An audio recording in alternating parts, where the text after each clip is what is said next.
3 thoughtful, as well as Jake Wiley scoring 74 and 76 over both days. Go. Alright, I'm going to explain consumer surplus. Here we have a basic supply and demand graph set at equilibrium. So for an example, let's say you wanted to go to a concert, so you saved up $100 to go. That would be how much money you saved right here. And say when the tickets went on sale, you found out that they were only $50. This is the price that you were willing to pay to go to the concert, and this is the price that they actually were sold at. So all of this area is your consumer surplus.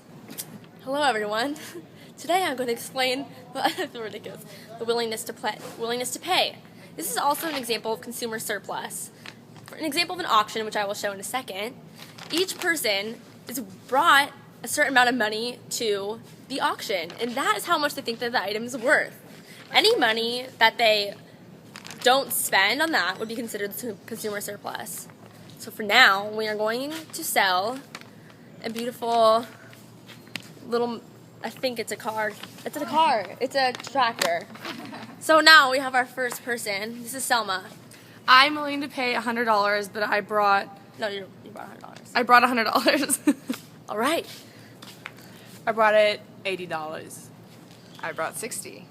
All right, guys, we're going to start the auction right now for this beautiful tractor. All right, guys, I'm going to start the bidding. $20. Who's willing to pay $20? I am. All right. Well, bid. I'll do 25. Keep bidding.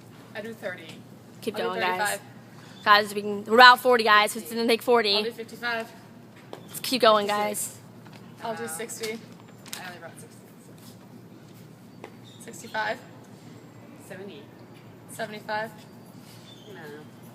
I'll buy it. Selma won it for $75. So the extra $25 that Selma sold didn't have to spend, actually, is our consumer surplus.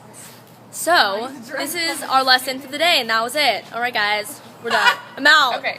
Welfare economics is a branch of economics that focuses on the optimal allocation of resources and goods and how this affects social welfare.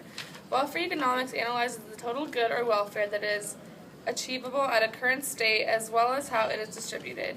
This relates to the study of income distribution and how it affects the common good. Okay, efficiency is generally described how much time or effort it takes to finish the intended task or purpose. And it also minimizes the amount of waste or the smallest amount used or unnecessary effort. Go. World price. If the country import, the world price is lower than the price before the trade. But if the country export, the price raises above the price before the trade. Hey, supply and demand charts are right here. Okay, so let's say this is the supply and demand chart for an importing country, okay? So right here is the equilibrium, and then if they decided to import, the world price ends up here. So it's a little bit above the equilibrium. Over here, let's say the country is exporting, so the equilibrium is in the same spot. But if they export, the world price is here. So that's something interesting about tariffs. So the world price changes depending on what type of country it is, if it imports or exports. Okay, so basically the Coase theorem, which was created by Ronald Coase, describes the economic efficiency of economic allocation or outcome in the presence of externalities. This theorem states that if trade in any externality is possible and there are no transaction costs, i.e., costs from stockbrokers or other things, bargaining will lead to an efficient outcome regardless of what the initial allocation property rights are. Okay, transaction costs. So basically that sums up when you are trying to get something done, you have to pay for the services provided. So for an example, when you're buying a stock, you have to go through a broker. So when you call them up, they give you whatever you want, and then you have to pay a fee. That could be anywhere from $5 to $20, however much. The same can be said for many other services. So if you were going to go to a t-shirt company, then they'll charge you for their services since they're doing it for you. So that sums up transaction cost. Okay, internalizing externalities. So that can basically be summed up as when an individual takes into account the external cost or the benefits. So there are four main solutions that can help solve this, and one of them can be taxes. So when the government decides that they want to control pollution, they will tax the people that are the worst offenders of pollution. Another one is property rights. So when a factory builds near a river, let's say, and all of a sudden toxic chemicals become apparent in this river, then the government will take action against the factory to make sure that they reduce the amount of waste that goes into this river. Also, another thing is selling right to create an externality. So they will allow a level of pollution, and based off of that, they will give credits to each of the companies. So that makes an incentive for the companies to lessen the amount of pollution that they make.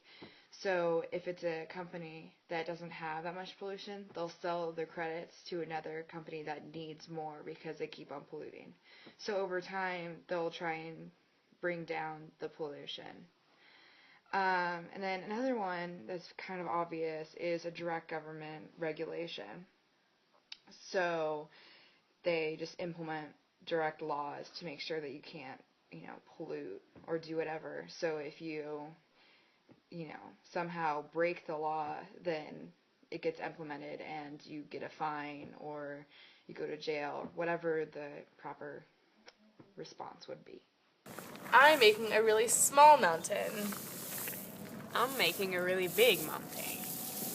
Here you go, Selma. $1. That's for how much time and effort you put into that. Here you go, Klervi. $5. That's because you did even more. Okay, so equity is getting more for how much you've worked. So I got $1 because my mountain was really small, and Klervi got $5 because she worked more and made a bigger mountain. Okay, so cost. Cost means that there is... Okay, cost is when you spend money on something to gain something or improve something. So that's what cost is. So for example, if I go to the mall and I pay $20 for jeans, that is the cost of the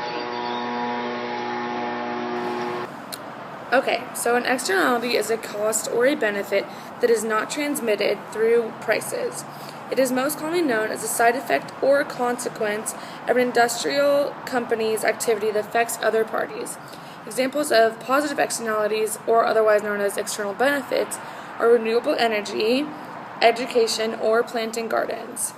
Bad externalities, which means otherwise known as external costs, include pollution and climate change. Okay, I'm going to explain dead weight loss. This is a graph set at equilibrium price and quantity. When the government implements a tax, say it's like right here, this is the tax. This is still the consumer surplus, and this is the producer surplus. But you can see that the tax drastically reduced that surplus. Also, right here is considered the dead weight loss, this area right here. And that's all the revenue that was lost because of the tax. That one. Okay. Ready? Okay, a corrective tax is a tax placed on activities that have negative outcomes in the market. So an example of that would be like pollution. So if pollution and like hazardous waste, so if a company generates X amount of waste and pollution, they will be taxed that amount.